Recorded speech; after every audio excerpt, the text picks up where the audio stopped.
I have another question for you.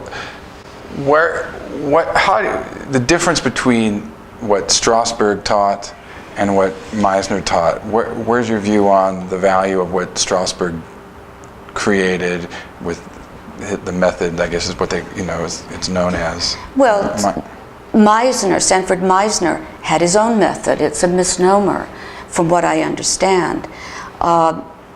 I've studied some of Strasberg's work, and many actors, good actors, worked in it. Yeah.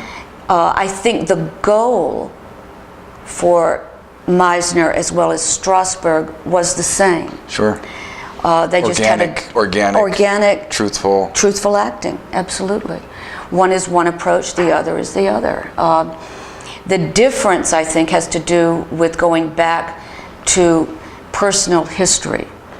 Like sense memory, emotional recall. Yeah, all of that. And which is what Strasberg used, right? Right. Going back in your past. And Meisner has more to do with the imagination, which is formed by the past, but it's not literally going back to the past. If you have a father or a mother who died when you were a young kid, you will be forever sensitive to abandonment.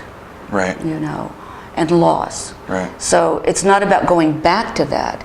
Anything you use in your imagination having to do with that will probably work for you emotionally. Right.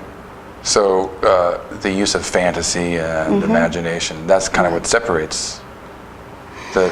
From what I understand. I'm not going to say I'm an authority on Strasberg. Right, I won't say that. Right. Right. But Meisner did focus much more on the imagination. Imagination and an organic technique.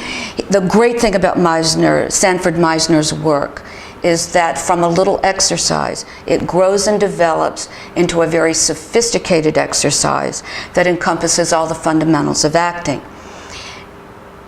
It doesn't have an exercise here, an exercise there, 2 more exercises here, and then you go to material, and how do you bring it to it?